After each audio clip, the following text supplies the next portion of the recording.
Okay, welcome back. Here we are once again. As you can see, I've done a teeny tiny, very basic piece of level design. What I wanted to know was if I very roughly just make something inside of Blender, can I import it? Because I'd done it before, but I wasn't understanding how to set collision so that it was proper.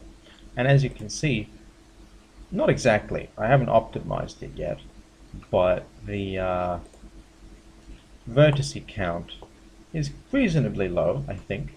It's not super complicated geometry, so the vertice count is fairly low. I'm actually going to close this one out now because you don't need it. And yeah, so the way that I'm doing the collision is, if I find the mesh,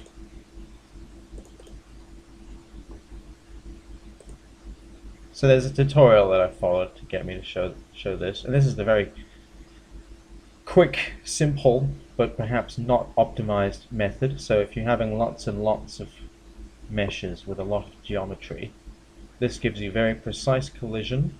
However, it's very expensive. So if you have lots of meshes, it's going to, pull down the speed, which is not what we want. But as I was saying, like the vertice count is quite low, but I might be able to get away with it. And the other tutorial that I will link was just something to learn about using. And I didn't really watch it, to be honest. I just needed to know, oh, that's that bit there. Once I saw, oh, you click here, and then you can set to foliage mode. Because I was like, do I have to open the foliage window, the foliage tool? How do I access foliage? But it's right there, foliage mode. Shift 3, that's good to know, and Shift 1. Shift 1, then Shift 3. And yeah, I've made a new actor foliage because my trees are actors, because they're not static meshes. So yeah, they're actors.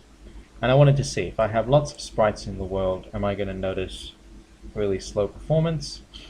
And I think it's actually okay. So I'm just quitting and resetting so that the light is consistent. So what happens with that is whenever I open it from the base level, there's one glitch that happens here, which I think is to do with loading. No, it didn't happen that time, but sometimes this flashes black, but it only happens once. Anyway, as I was saying, what was I saying? Well, first I was trying to talk about how I wanted to see if there's lots of sprites being billboarded and if that's going to slow it down, and I think it's okay. I don't think it's too noticeable. I do have quite a few here, though there will be more. Like, I won't necessarily have this density of trees, but we're going to have bushes, we're going to have grass, we're going to have actors moving around, so it'll be interesting to see how the performance works as we go.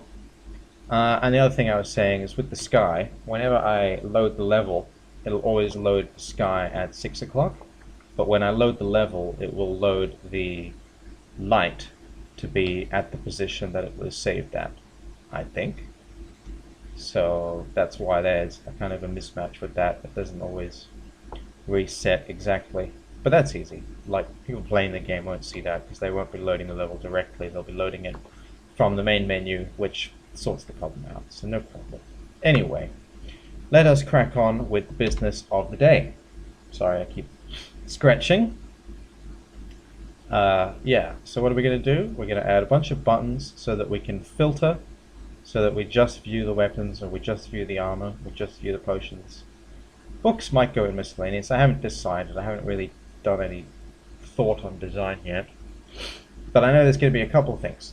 So there's going to be a drop button, there's going to be an equip button, there's going to be an area for text to go, and there also is actually going to be a sprite, which probably just a texture. It doesn't actually need to be a sprite, but it looks like a sprite, if that makes sense.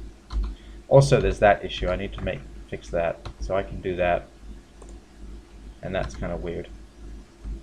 So I don't know if I'll deal with that right now. What I want to do today is actually just get those buttons for filtering done first, And then second, I will make it so I can click on the items, populate an area with text for their description, and third, have a button for dropping the items. I'm not going to work on this sprite that represents the player because it's kind of going to be a little bit messy, because there needs to be various layers on the sprite, because it's not just a mesh and we can apply different items on the mesh or change the mesh's pose. It needs to be a different image for each pose. And I'm not sure if it needs to be a different sprite for every possible variation, or if I can somehow creatively layer the sprites. But there you saw that flash of light, and that usually happens around the 12 o'clock part, usually about halfway here. There's a little black flash, but I think it's something to do with the setting on the mesh. I think this mesh might be set to cast shadows or something like that, and I haven't switched that off yet. So yeah, buttons for filtering, and then I'm going to come back to you, hopefully with buttons for filtering. Okay, welcome back. I'm just going to do something real quick, which is take 3 of these items. Actually, let's make it 5. Copy and paste them over to here. And then I'm just going to set these ones. So I'm going to have 2 of type 3 and 3 of type 5. I think it's 4 and 2. My apologies. I'm just thinking of the ones that we don't have values for, so that we can see the whole inventory full up with different items. So it ain't pretty. Let me look up here. So we got our inventory with our different names. Like I said, sizing, making it pretty will come once we have everything working.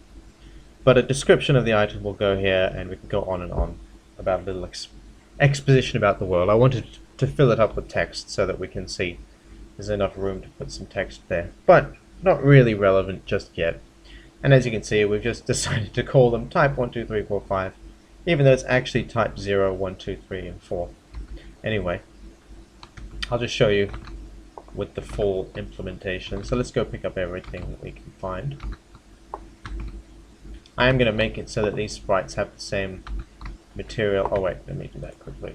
We've got a new game, because otherwise those new items won't appear. Yeah, I'm going to make it so obviously my sprites for items are getting affected by the lighting the same way that the trees are. That's very simple.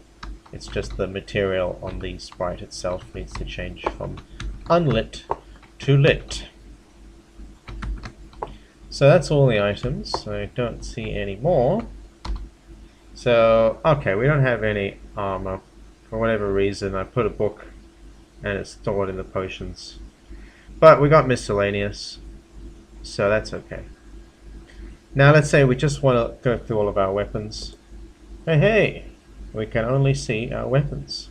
And I think if we have a lot of weapons, we'll still have our wonderful scroll bar, because it's all happening inside the scroll box. Type 2, armor, no armor, unfortunately, very sorry. Type 3, various types of potions.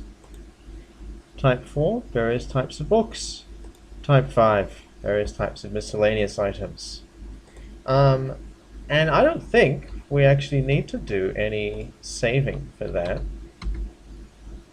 So, yeah, ideally, whenever I press I, the position of this will reset itself, and this will all get reset back to all.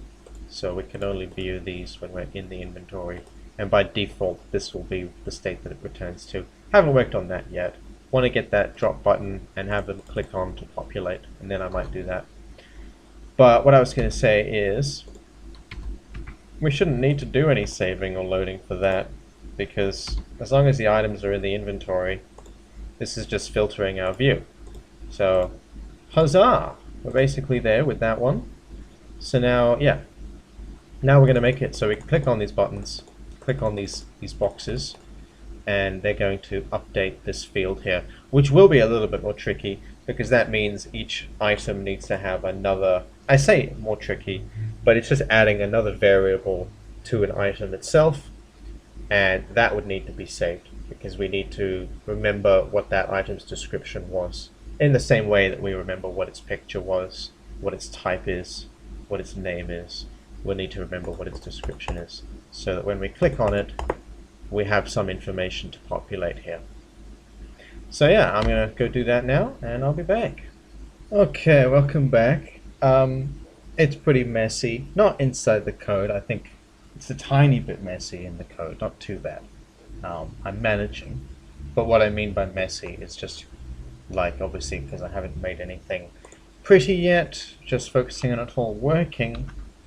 And I'll tell you what I'm going to do next, which is tidying up, making it a little bit prettier.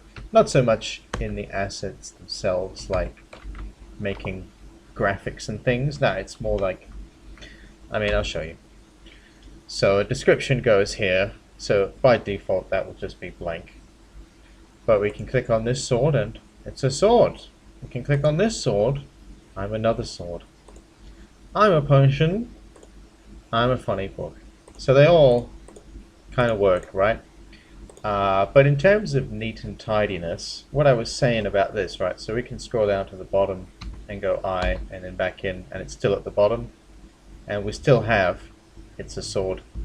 So I'd like that to go away, and for this to jump to the top every time we close out of it, in the same way that we can view type 5 and close, and we're still viewing type 5. So right now there's no way to make it turn off either, but I think it's kind of okay, to be honest. I don't really mind. So yeah, that's where we're at now, and next thing I'll do is just tidy things up, make it a little bit more pretty, in the sense of, you know, eye refreshing things, and probably have this sitting outside the box rather than in, because it's a little bit weird when we scroll, but that doesn't, I mean, it's not supposed to move, but these are outside and this is outside, so everything inside the box should be part of the box. So I obviously need to move that outside of it, but like, I gotta really think about my design principles and how big do I want it to be, where do I want everything. I haven't done any like sketching or drafts, just think about what would look nice and then try to fit everything into that. No, I've just been throwing it all together to see if I can get it working, and I'm pretty happy with the progress so far, as I have said a few times. But yeah, you know, like, I gotta make it so that we can't actually see the button. That would be nice, because I don't like this effect, it's a bit much. And have it extend over so that it doesn't matter if you're clicking on the icon or the image, the text. That would be nice. But I gotta learn about, can I layer my widgets so I just have one big button and then have this and this on top, rather than have this being a child of this. But yeah, every item can have its own picture, it can have its own name, it can have its own description. And let's quickly see what happens. I haven't tested this yet. I believe it should work just fine though, because I did implement it.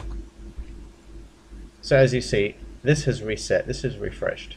So ideally this will refresh every time we close it.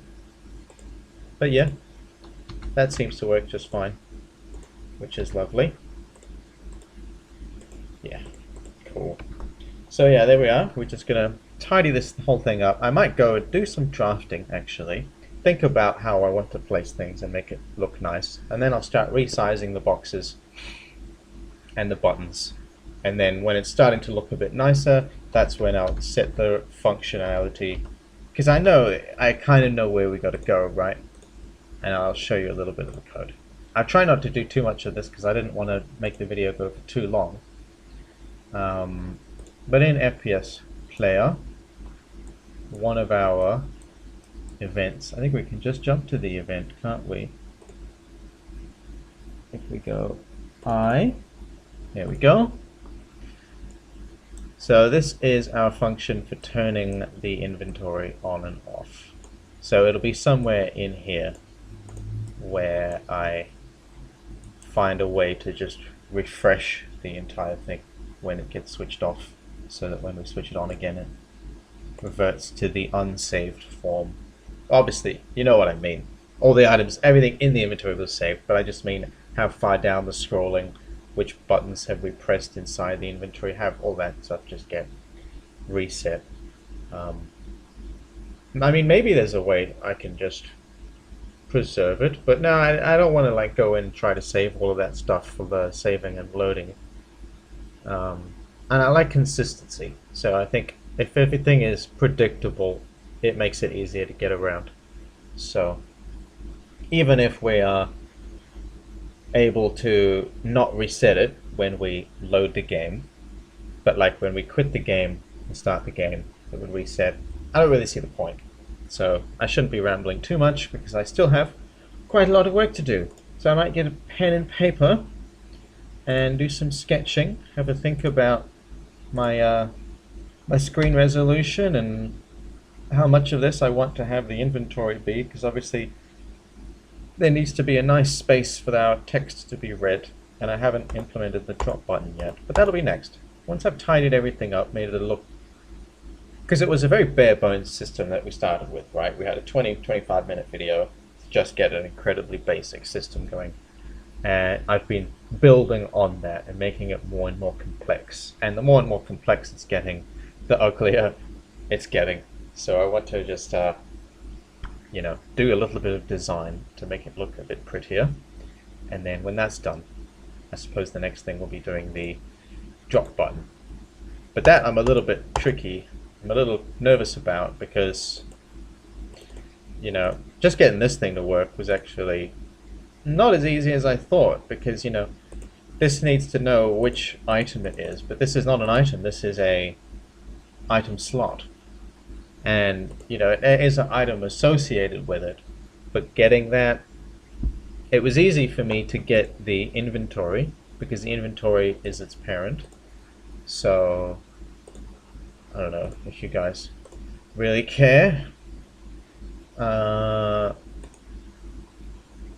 Yeah, so BP inventory is actually a variable inside of our item slots, and when we add an item for the first time,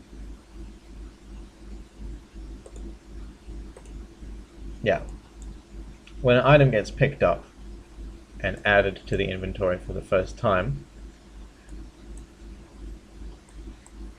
no, is it here?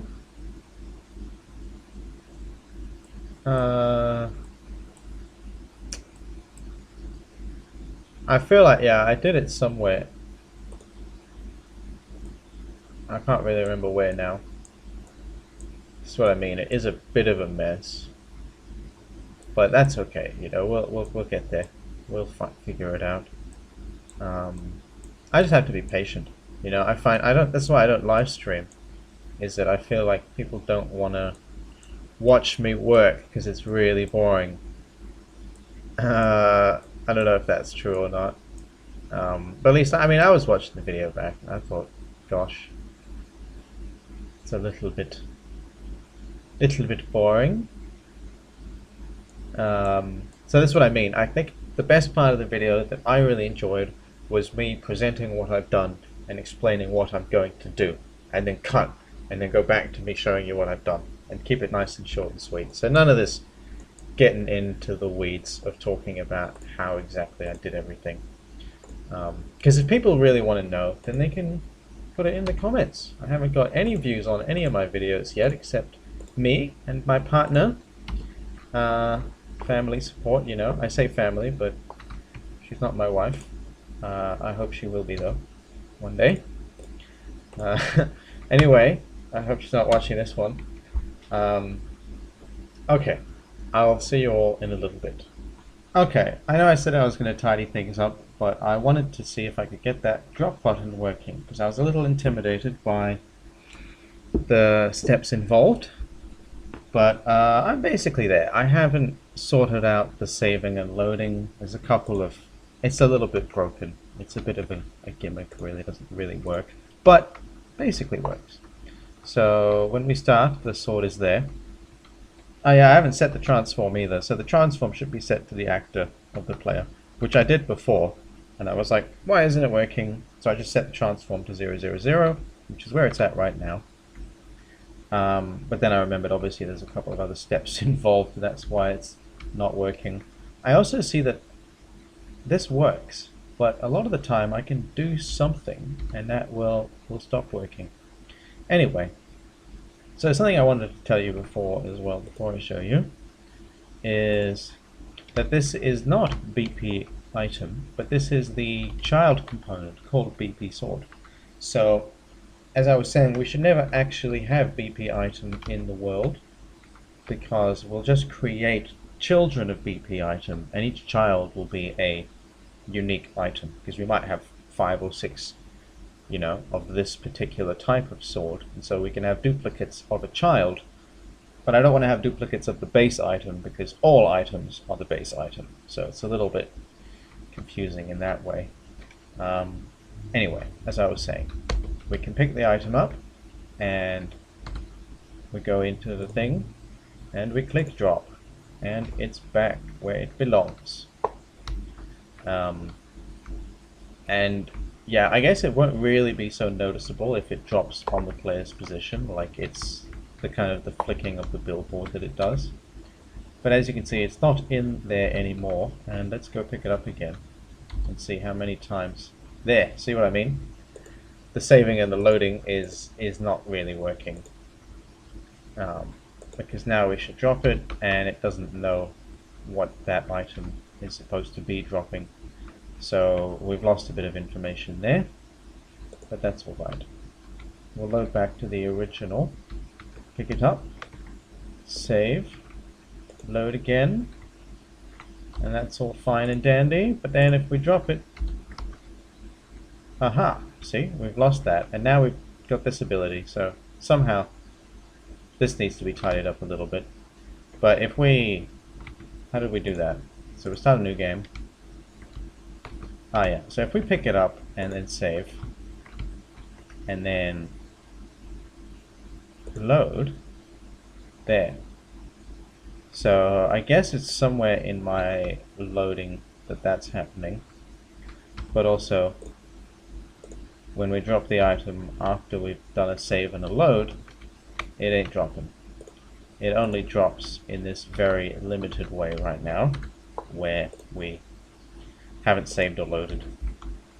And it appears to work, but not really, because as you can see, this new item doesn't have any of the information that it should have.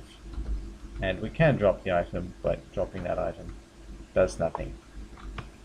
And we will save here and load again, because why not? Yeah. So I'm curious, if we don't do anything except save and load, is that gonna create our bug? Yes, it does. So this is happening after we load the game, irregardless of anything else. But we haven't touched this item yet, so this item should still function just fine. Yes, it does, indeed. But then, as expected. So yeah, lots of work to be done. But I'll see you soon. Okay, it's getting pretty late now. Nothing really to show you. It's a bit of a mess, let's put it that way. It's complicated stuff, but yeah, we're basically still in the same position that we were, where we're just trying to get the sword to drop and then have it happily save and load back. However, that's not happening yet, because in the original tutorial that I followed, it sets everything up so that you can add items to the inventory, and now on my own I have to recreate that functionality in the reverse way for removing it. So I kind of, it's a little bit difficult because now items have many variables in them, and all those variables need to get removed from lists, like saved lists and stuff. I think that's really the only problem, is that we can remove the item from the inventory, but it is still in the saved inventory. And so when we load back the saved inventory, when we reload the game, we have a blank inventory, and we add all the items that were in the saved inventory. And the item that should have been removed from the saved inventory is still there. So adding a way to neatly remove items from the saved inventory is kind of what's tripping me up a little bit here.